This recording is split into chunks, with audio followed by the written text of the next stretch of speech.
आज हम लोग population explosion and birth control का अध्ययन करेंगे, जिसको हिंदी में बोलते हैं जनसंख्या विस्फोट और जनन नियंत्रण। जैसे हम लोग पहले देखते हैं पॉपुलेशन एक्सप्लोशन क्या है। देखिए, पॉपुलेशन एक्सप्लोशन क्या होता है कि थोड़े समय में, शॉर्ट टाइम में, थोड़े समय में बहुत ज़्यादा इंक्रीज कर जाए पॉपुलेशन। इंक्रीज पॉपुलेशन, बहुत थोड़े समय में ही बहुत ज़्यादा अगर क्या है पॉपुलेशन बढ़ जाए तो उसी को हम क्या बोलते हैं, पॉपुलेशन एक्सप्लोशन। इसको हम कुछ एग्जाम्पल से आपको समझाते हैं। जैसे देखिए 1700 AD पुरानी NCERT में दिया है, उस समय देता है कि पॉपुलेशन जो था 0.6 बिलियन था। 0.6 बिलियन मतलब अरब, बिलियन का मतलब अरब, 60 करोड़ था। उसके बाद ये 1850 में हो गया आपका 1 अरब। 1 अरब हुआ आपका, मतलब इस 150 वर्षों में आपका ये 1 अरब हो गया 0.6 बिलियन से।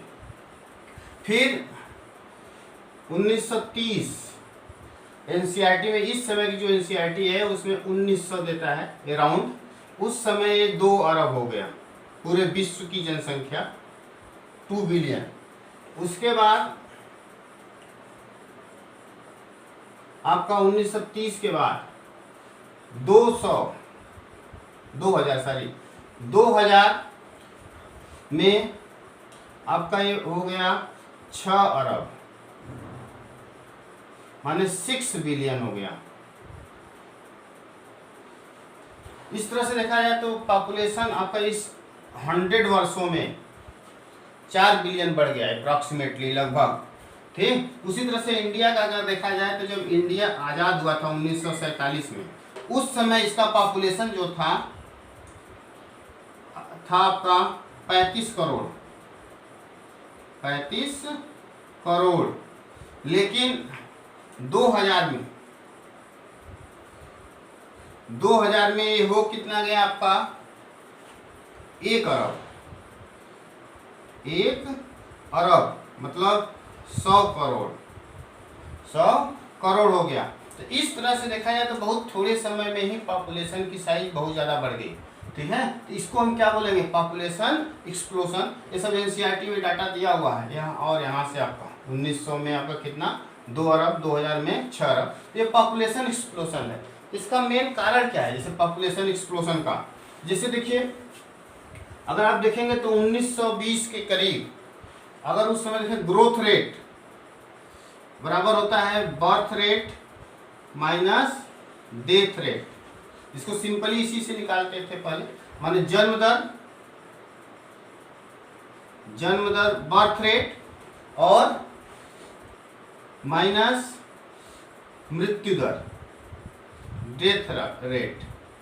इन्हीं दोनों को मिला के आपका क्या होता है, इन्हीं का जो आपका माइनस होता है क्या होता है, ग्रोथ रेट होता है। तो पहले क्या था आपका 1900 जैसे 20 से सब के एरा में देखेंगे 21 में, उस समय यह आपका 0 था ग्रोथ रेट। ठीक, आपका इस समय क्या था 0, इसलिए पॉपुलेशन एक तरह से कांस्टेंट थी। लेकिन उसके बाद जैसे हेल्थ फैसिलिटी बढ़ने के कारण, और भी जैसे आपका कहता है कि लोगों की लिविंग कंडीशन अच्छी हो जाने के कारण, आपका भोजन ज़्यादा अवेलेबल होने के कारण, पर्सनल हाइजीन के कारण आपका ग्रोथ रेट बढ़ा। ठीक है, और ग्रोथ रेट बढ़ने का मेन कारण क्या था कि डेथ रेट का कम हो जाना, जैसे आपका मृत्यु दर का कम हो जाना। ठीक, माने कम इसलिए हुआ क्योंकि कई तरह की मेडिसिन आ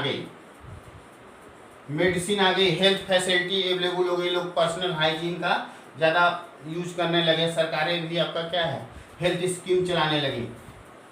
लेकिन बर्थ रेट में उतना कमी नहीं हुई। पहले भी जैसे क्या है, लोग पहले जैसे 5 बच्चे पैदा करते थे, लेकिन उतने मर भी जाते थे, जैसे वही में 3 4 2 1 ही बचते थे।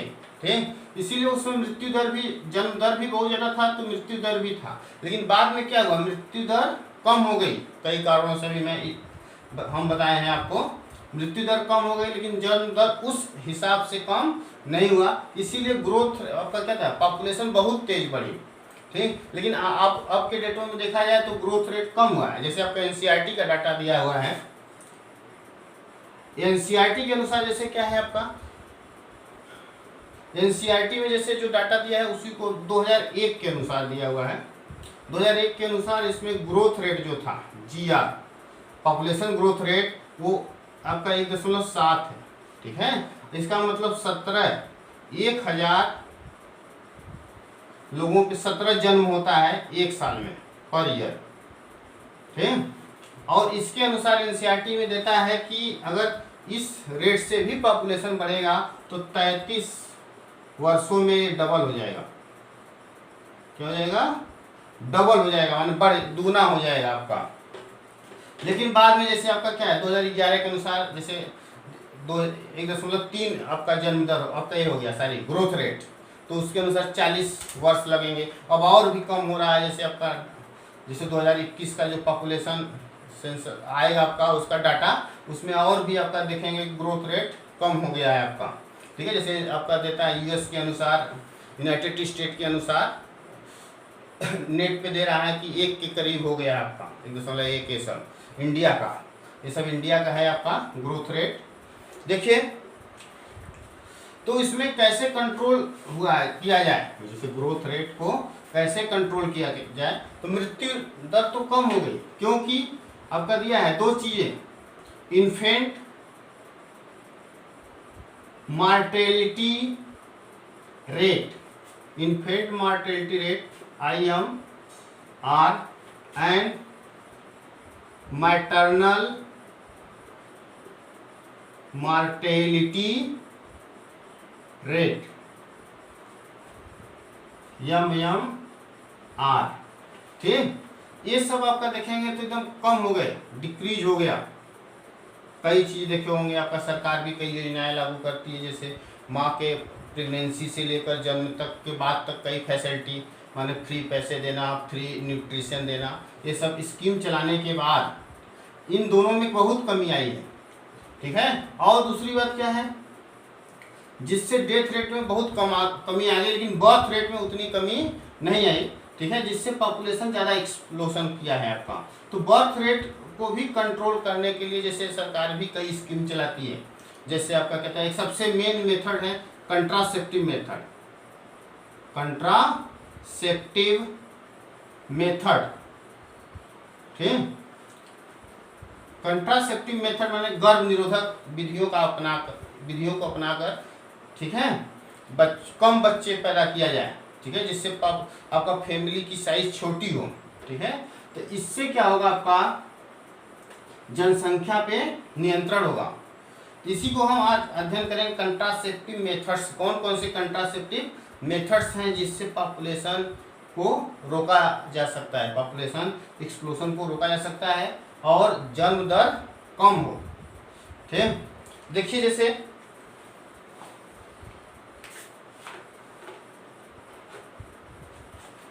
तो कंट्रासेप्टिव मेथड्स कई हैं, जैसे आपके ये 2 तरह के होते हैं, जैसे टेम्पोररी मेथड अस्थायी विधि, और दूसरा टर्मिनल मेथड्स, सर्जिकल मेथड्स हैं। देखिए टेम्पोररी मेथड्स में जैसे कई तरह के होते हैं अस्थायी विधियाँ, जैसे प्राकृतिक विधि है नेचुरल मेथड, पीरियाडिक अब्स्टिनेंस, हाँ आवधिक संयम, दूसरा विड्रॉल या coitus interruptus, third lactational amenorrhoea, ठीक है, जिसको बोलते हैं स्तनपान अनावर्त, सेकेंड रोध बैरियर जैसे कंडोम, डायाफ्राम, सर्वाइकल कैप्स। ठीक है, ये सब कई हैं, उसका भी हम आगे अध्ययन करेंगे। इंट्रायूट्राइन डिवाइसेज, अंतरा गर्भाशय युक्ति, जैसे औषधि रहित IUD, तापा मोचक IUD, कापर रिलीजिंग, फिर हार्मोन मोचक IUD, हार्मोन रिलीजिंग IUD, इसके बारे में हम बताएं, जैसे copper T, copper 7, multiload 375, oral contraceptives, मुंह से लेने वाले गर्भ निरोधक जैसे प्रोजेस्टेरॉन, ठीक है, प्रोजेस्टास्टर्स और LNG-20, फिर इम्प्लांट्स जैसे नार प्लांट्स, कैप्सूल और इंजेक्शन के रूप में भी लिया जाता है। टर्मिनल मेथड्स में जैसे वैसेक्टॉमी और ट्यूबेक्टॉमी, इन सब का हम लोग अध्ययन डिटेल में करेंगे अभी। ठीक है, अगले वीडियो में। ओके।